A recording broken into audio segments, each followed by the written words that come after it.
waxtaan bi dinaa ko tënk ci ñetti poñ du gudd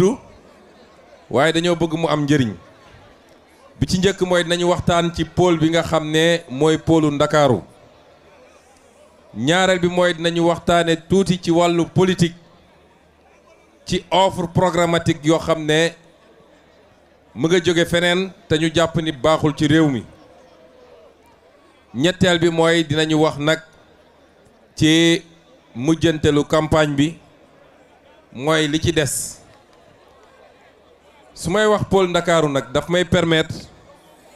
ma démarrer ko ci li nga xam ne moom la ñu ubbee la vision 2050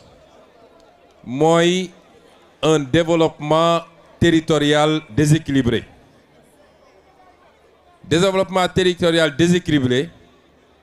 mooy réew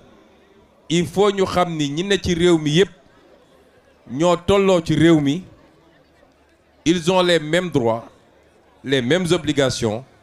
kon état bi leen ëmb ñoom ñépp war naa fexe ba kenn ku nekk jot wàllam ci réew mi sans distinction de région ki nekk fële Saraya wala Salémata ki nekk Kanel wala Kédougou ki nekk Bignona wala Vélingara dafa am les mêmes droits que ki nekk fii Ndakaaru Njaay fi lekk egguñu foofu rek dañ naan le développement territorial est déséquilibré tey ba ñuy def la vision 2050 bi ñu xaymaa li ñu gis mooy Ndakaaru nga xam ne moo représenté moins de 0,05% du territoire national moom moo concentré 46% de la richesse nationale Dakar moom mi représenté moins de 0,05% du territoire national moo concentré 46% de la richesse nationale boo jëlee li nga xam ne moo nekk ci centre pays bi te mu regroupé 11 régions depuis Saint-Louis Louga Diourbel Kaolack Kaffrine Fatick etc. ñoom ngay jël ci kaw depuis le nord jusqu'en bas ci sud ba Ziguinchor Sédhiou ak Kolda 11 régions yi ñoom ñëpp boo leen dajalee elles représentent 44,5% de la richesse nationale te 11 régions yooyu représenté nañu minimum 80% du territoire national nga jël nag l'est du pays nga xam ne ñaari région la Kédougou ak Tambacounda ñoom ñu représenté 9,5% de la richesse nationale kon lii c'est un déséquilibre criard entre les différentes régions ou les différents pôles du Sénégal mu andi nag conséquence boo xam ne mooy li ñuy dund am na woykat bu njëkk a dugg dafa ne kan moo fi booy Dakar kan moo fi kaw distinction boobu bu koy def da koo def rek pour xumbal mais ñun xamuñu boy town xamuñu kaw lenn lu ñu xam mooy sénégalais la ñu xam moo tax ma profité lever aussi benn équivoque parce que benn comportement wu benn nit ñun waruñu tomber ci erreur stigmatiser tout un quartier wala toute une commune ndax Baobab boo fa demee ci élection présidentielle bi ñoo fa gagné kon Baobab ñoo fa ëppale keneen ku dul ñun le problème c'est pas Baobab c'est pas Dakar le problème c'est un individu bu am ay problème am boo xam ne à la base de jóge ndax kenn ku ne nañ la yaree sa kër boo génnee ci biti noonu ngay comporté woo kon du problème mu Baobab du problème mu Ndakaaru bi élection bi passé ñoo fi gagné largement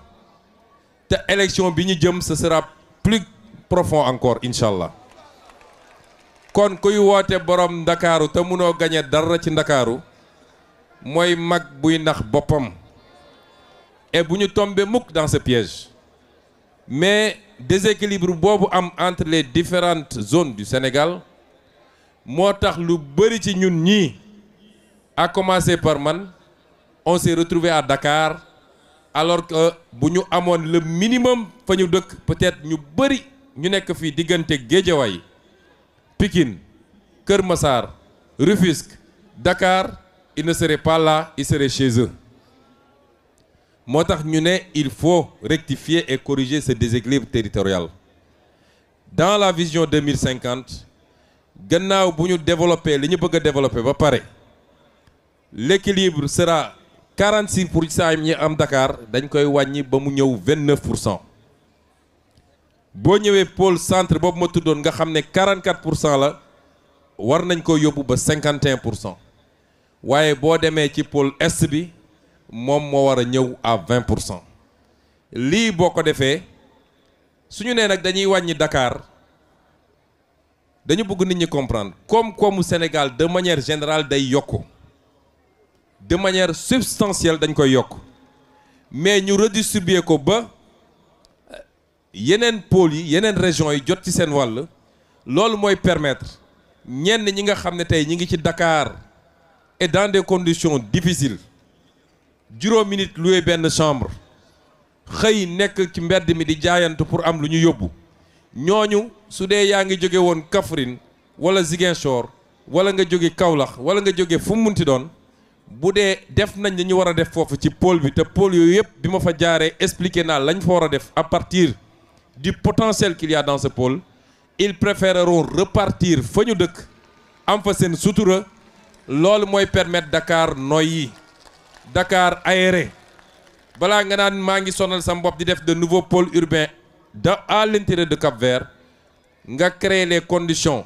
non seulement de l'exode rural mais que les populations repartent vers leur ruralité mën a am li ñuy am ci mbay mi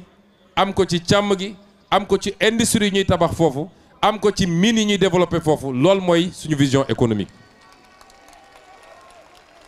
mais le pôle de Dakar boo ko jëlee moom li tax ñu def ko pôle moom dong en termes de superficie soo ko nattee ak yeneen pôles yi da nga naan li tax pôle Dakar nekk pôle mais yàlla dafa def depuis bi tubaab bi jëlee capitale bi Ndar andi ko Dakar ñu am une économie boo xam ne dañ ko centraliser à Dakar mu créer benn macrocéphalie lépp nekk biir Dakaru loolu tax ñu def ko pôle ñu ne pôle boobu nag lan lañ ci fas yéene def lan mooy configuration pôle bi ci jamono ji.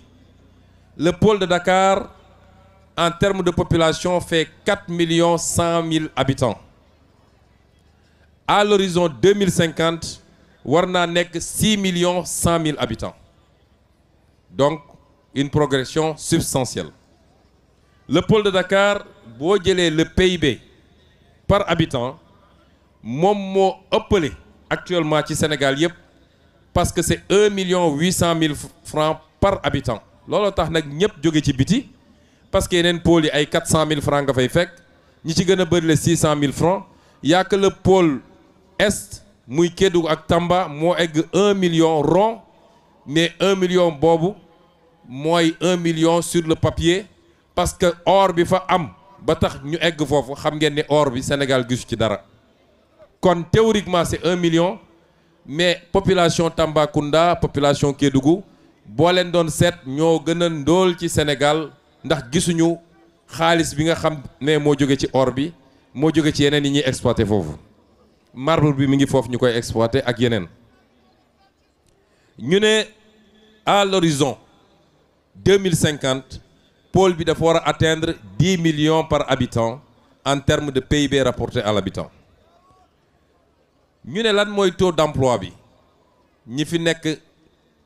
en âge de travail war a liggéey pôle bi mi ngi actuellement à 29%. C'est le taux le plus élevé au Sénégal mais à l'horizon c'est encore très faible moo tax ñu ne à l'horizon 2050 on veut l'amener à 40%. mais loolu naka lañ koy defee lan mooy les grands projets 2050 du pôle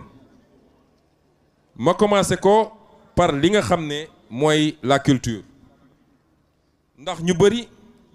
dañuy laaj lan mooy place culture ci projet bi Senghor moo doon wax la culture est au début et à la fin du développement wax na dëgg culture dafa am solo en dehors des aspects identitaires foo dem la ñuy ràññee les peuples entre eux mooy naka la ñuy solo naka la ñuy lekkee lan mooy seen art culinaire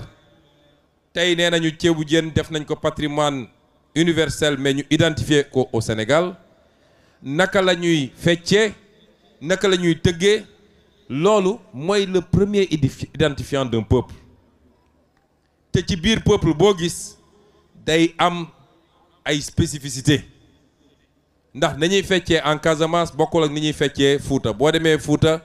riiti lañ fay def boo demee Casamance bëgërëb lañ fay def donc culture dafa am solo ci peuple ba tax ñun dañoo fonk culture bi ñu toogee dégg ngeen y a une vingtaine de jours wala un mois li nga xam ne mooy la copie privée artistes yi yàgg koo jooy te amuñu ko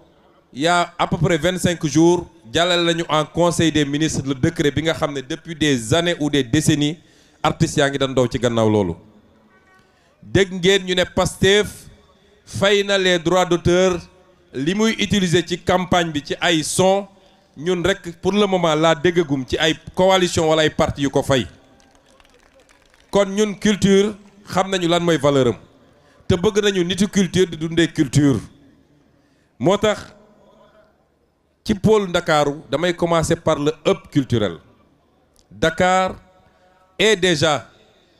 une attraction culturelle dañu bëgg mu doon un grand hub culturel ba commencer ko ci la ñu bëgg ci Dakar mooy mu doon la capitale culturelle de l'Afrique tey gis ngeen depuis quelques jours lancé nañu biennale bi yàgg na fi biennale des arts des lettres etc. mais dañu bëgg biennale bi jël une dimension 10 fois plus importante que ce qu'elle est aujourd'hui mu doon une source de rayonnement de notre pays à travers le monde entier mais dañu bëgg aussi benn écosystème bu dynamique boo xam ne lépp luy industrie culturelle à travers toute l'Afrique ñu mun a am centralisation ici au Sénégal ou à défaut mu doon un des foyers forts de la culture ñu ngi koy jaarale ci cinéma bi ci la production de séries ñëpp xam nañ ni sénégalais yi am nañu capacité ci production ay séries ba léegi séries yi ñu ngi koy transcrire ci anglais ci français chaîne internationale yi sax di ko jàllale mi ngi jaar aussi ci les arts visuels di jaar aussi ci lépp loo xam ne dafa jëm ci production musicale loolu mooy premier élément bi nga xam ne bëgg nañu Dakar ni ko Senghor bëggee woon ba tax mu organiser woon le festival des arts nègres noonu la ñu bëggee dundalaat art ak culture ak léegi lu jëm ci noonu ba Sénégal doon ci benn royukaay ci Afrique mu war a yomb nag parce que Sénégal gis nga art dafay ànd ak stabilité ak paix foo xam ne ay balang fay tàkk nit ñaa ngi fay dóor jaasi nit ñi dinañ tal leneen lu dul art lu dul fecc lu dul peinture wa ak yeneen mais Sénégal am na stabilité démocratique nu mu métti on parvient à faire des alternances mu jaar par les urnes kenn mësul dégg coup d'état au Sénégal kon tey li ñeneen ñàkk te ñu ñaanal leen ñu am ko ndax ñun panafricain la ñu jàmm la ñu bëgg ci continent bi mais en attendant loolu di am nous avons utilisé lii nga xam ne atu la pour capter tout ça ñaareel bi mooy on veut que Dakar soit un hub du savoir de la science de la technologie de la production scientifique loolu tey am nañu un petit avantage yéen a ngi gis ni ay xale dinañ jóge Congo jóge ba Cameroun jóge yeneen réew yi di ñëw jàng ci fii Sénégal parce que am nañu ay institut de formation yoo xam ne qualité bi mu am pour le moment eggagul qualité bi ñu bëgg comme les pays développés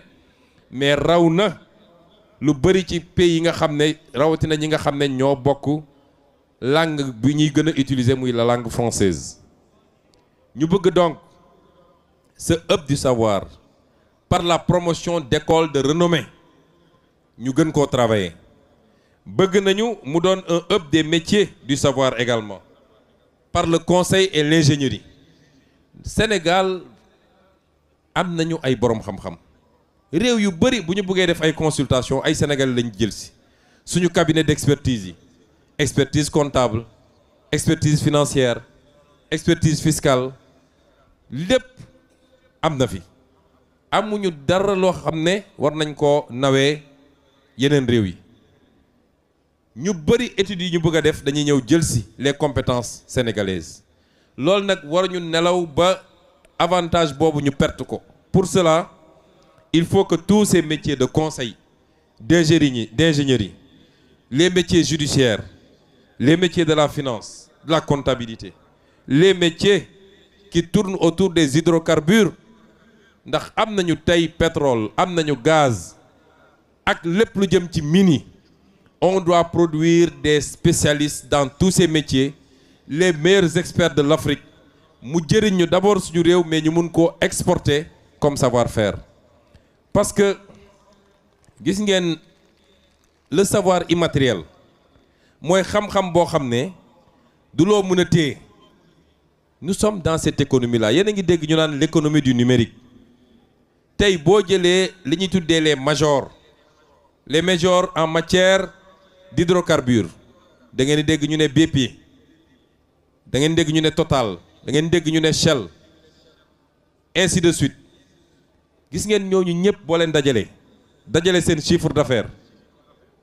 mennum Google moo leen ëpp chiffre d'affaires xam-xamu ëllëg mooy xam-xam bi nga xam ne wala économie ëllëg mooy économie bi nga xam ne ci xam-xam lay jóge ci xel lay màcc soo déggee ñu ne les GAFAM Google Facebook Amazon etc. yooyu yëpp c'est le savoir immatériel du ñëw jël ay pelle di gas donte loolu am na njëriñ ci réew mi du pétrole du mine waaye loolu yëpp ci xel la jóge ay bouton ngay toog di ko cliquer mu jur tout de suite ay milliards. Chine mi rattrapé retardam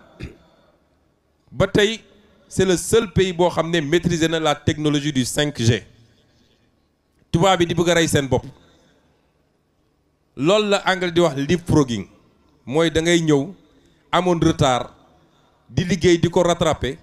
ba ñëw ci benn secteur nga commencé di dépasser ñi nga xam ne ñoo téye woon réew mi àdduna bi loolu la ñu bëgg ci Sénégal nañu gëm suñu bopp dañu bëgg a former dans ces métiers extrêmement importants de la matière grise te loolu mi ngi jaar ci Sénégal am nañu déjà ay doomu Sénégal yoo xam ne ña nga États-Unis ña nga Chine ña nga Europe ci secteur névralgique yooyu ñoom ay références lañ fa ñu leen ci jox ay prix on va organiser le retour au bercail de ces matières grises ñu ñëw fii Sénégal ànd ak jeunes yi encadré leen ba ñu mun a am li ñu bëgg ci nekk les pionniers en Afrique dans un premier temps mais dans les décennies à venir nekk parmi les premiers ci secteur yooyu Dakar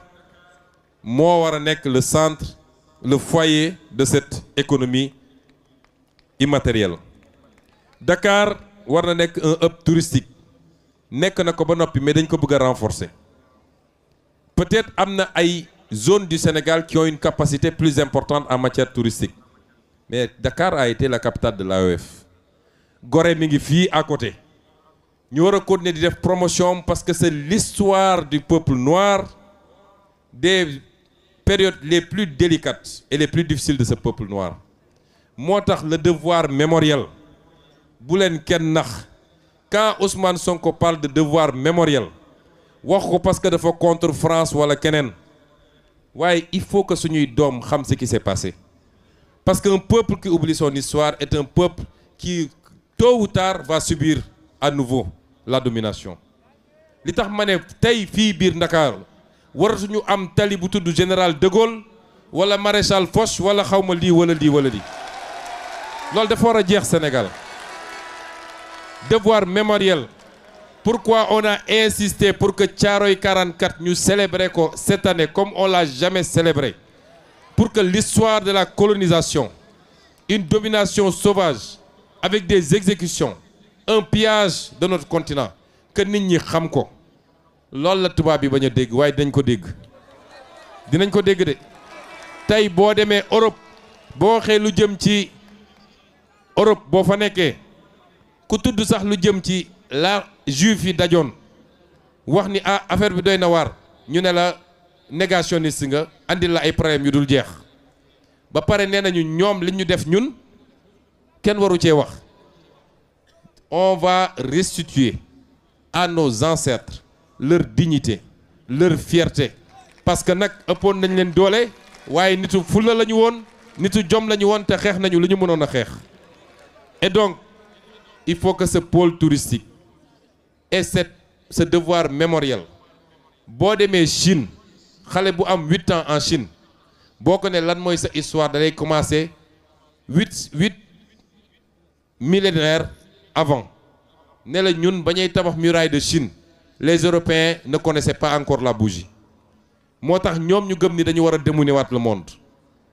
soo gisee Cheikh Anta Diop ne ñu suñu histoire commencé wul avec la colonisation commencé wul avec la période médiévale mais ça commence avec la période antique avec l'Égypte antique bi ñu bëgg a gëmloo ni ay tubaab la ñu woon wala ay naar fekk ay nit yu ñuul la ñu woon. Tant que amuñu cette traçabilité ba xam ñun ñooy kan on continuera à être des complexés comme le sont la majorité en tout cas beaucoup d'intellectuels complexe bi ñu am vis-à-vis du tubaab te am ko léegi vis-à-vis de tous les autres et ça on doit tout faire pour que mu jóge ci mentalité sénégalaise yi. wax naa léegi le hub numérique avec le parc technologique numérique bi nga xam ne le ministre Alioune Sall qui était là avec nous mu ngi koy gérer. Qui doit être le plus grand parc technologique d'Afrique te ñu ngi koy liggéey bu soobee yàlla fii à Diamniadio léegi mu yegg waaye yemuñu ci loolu mooy Dakar également dafa war a continuer nekk non seulement un pôle industriel mais un pôle agro-industriel pour mu am nag il faut que Dakar garde une partie de sa ruralité wax naa ko tey ci Sangalkam bu ñu juumee ba tout l'espace de Dakar ñu dagg ko def ko ay immeubles on aura privé Dakar d'un potentiel économique important donc toute la zone des Niayes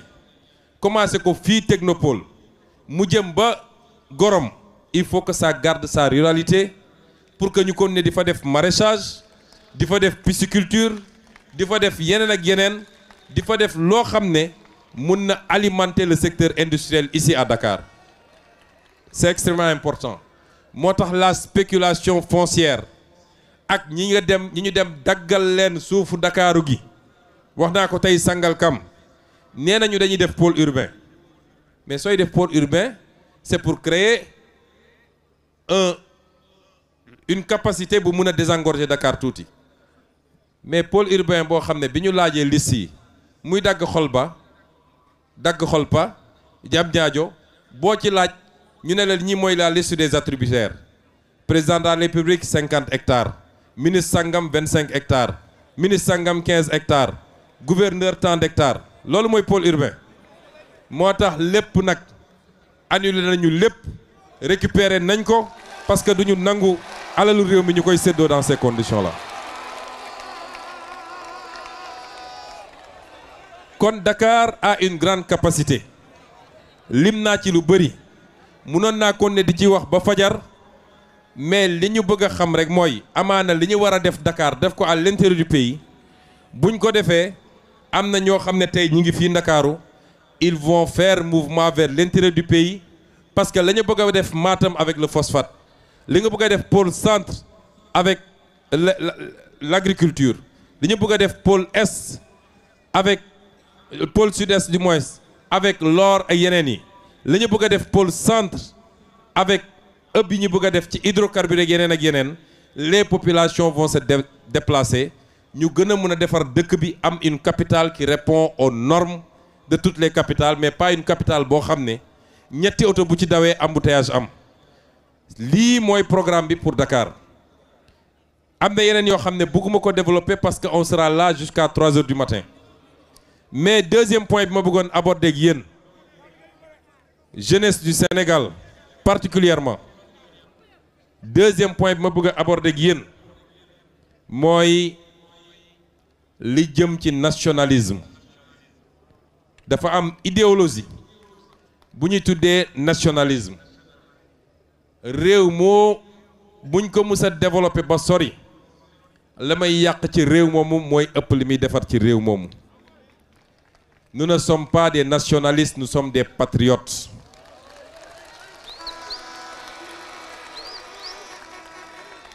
Xam ngeen lan mooy différence su patriotisme ak nationalisme. Le patriotisme n'est pas exclusif. Patriotisme boddiwul kenn. Patriotisme newul diw dama lay dàq soril.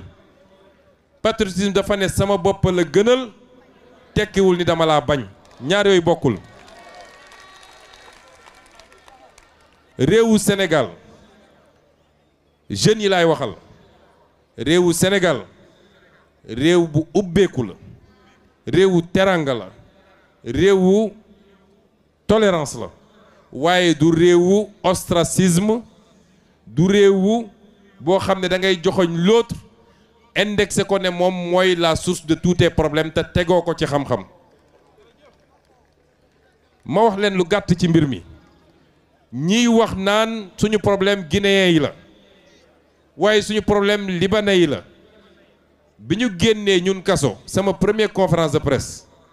dama leen ne teg leen wax yooyu ci suuf booba jamono ñu ngi wax Amadou Ba du sénégalais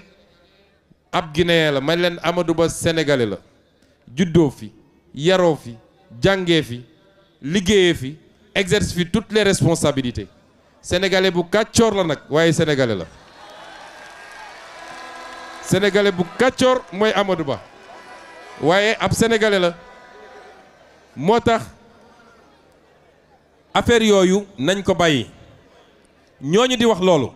su ngeen leen ne woon ñaata étranger moo ne Sénégal man dinaa leen jox chiffre waaye dama waroon bàyyi rek bañ a jox chiffre yi fu ngeen dajeeg ñoom nee leen ñaata sénégalais ñaata étranger ñoo ne Sénégal duñ leen mën a wax ñaata étranger moo ne Sénégal. ma jox leen des chiffres concrets nga xam ne recensement ANSD bii ñu def bu mujje bi moo joxe chiffres yooyu bu ma ci daanelee di ngeen mën a xam ndax seen problème mi ngi jóge ci ñooñu wala déet. population Sénégal dernier recensement bi 18 millions 126 000 habitants la 18 millions 126 000 habitants. étrangers yi boo leen dajalee ñoom ñëpp. Ils font 207 791, soit 1,1% de la population sénégalaise. lii mooy statistique yi xam nga suñ leen nee ñii mat nañu 3 millions newoon nañu population guinéenne bi mat nañu 3 millions te ñoom ñëpp Amadou Ba la ñuy voteel xanaa kay 3 millions de Guinéens bu ñu votoon Amadou Ba Bassirou Diomaye Faye du dégg wiiw yéen ñii seeni quartier 3 millions sur 18 millions xam ngeen lan la c'est 1/6, ça veut dire juróom benn kër yoo gis benn bi étranger la war a doon est-ce que fii Géejawaay juróom benn kër yu ne benn bi étranger moo ko moom c'est-à-dire nañu waxante dëgg te di wax lu yenu maanaa est-ce que Sénégal foo tourner peut-être ñu bëri Ndakaaru la ñuy yem Ndakaaru am na quelques étrangers demal Touba Mbacké demal Kaolack demal Guinguinéo demal Fouta di nga dox lu yàgg doo gis benn étranger kon ku leen gëmloo ni étranger yi ay milliards lañu fii Sénégal dañuy wax lu ko neex ñun ñii di sénégalais ay tukkikat lañu parce que dañuy utiliser ay arguments yoo xam ne mun na jural sénégalais yi nekk bitim réew ay problème nañu def attention de est-ce que xam ngeen ñaata sénégalais ñoo ne bitim réew on a entre 750 000 et 900 000 sénégalais qui sont hors du Sénégal imaginez 900 000 sénégalais bu ñu leen tuuroon Sénégal tey fa ñu ne ñu ngi fa am seen sutura di yónnee ñu bëri ay famille ñu leen di dimbale sénégalais ñi ngi fii biir Afrique de l'Ouest bëri fi boo demee Mali di nga fa fekk sénégalais boo demee Guinée di nga fa fekk sénégalais boo demee Gambie di nga fa fekk sénégalais boo demee Côte d'Ivoire di nga fa fekk sénégalais kon nañu def attention boo ci dollee nag ñun panafricanisme la ñu woote kon am na loo xam ne buñ ci soree ba sori yéen a ngi dégg France ñu naan extrême droite bu ñu xëyee dal ci africains yi wala étranger ne suñu malheur yëpp ci ñii la jóge suñuy mbokk di ko dund mu métti lool ñu xam ni ñenn ci ñoom bu ñu gañe woon boo moytul dañu leen di lem ak seeni bagages yu ñibbisi kon ñun bu ñu commettre les mêmes erreurs lenn moom dina am fii ci réew mi mooy dinañu contrôler kan mooy dugg ci réew mi ak kan moo dëgg génn ci réew mi loolu dinañ ko contrôler ngeen déglu ma bu baax rek man li ma yàgg a wax mooy on doit appliquer la réciprocité man réew boo xam ne balaa ma fay dem danga may laaj visa balaa nga dugg Sénégal da nga war a am visa man loolu laa gëm te duma ko laam-laame moo xam France nga tudd moo xam États-Unis moo xam bu dee bu may dem sa dëkk dinaa dem ra ambassade suba ak ngoon nga laaj ma xaalis léeg-léeg nga delloo ma ne ma joxuma la te téye xaalis bi doo ma ko delloo kon yow booy ñëw sama réew da nga war a fay visa loolu mooy yoon muy benn ñaareel bi étranger yi nga xam ne ñi ngi biir réew mi même ñi nga xam ne c'est dans le cadre de la CEDEAO parce que xam ngeen ni dañoo bokk espace bu tudd CEDEAO mu am liberté d'aller et de venir au sein de la CEDEAO waaye war nañu mun a am benn carte buy identifier képp kuy étranger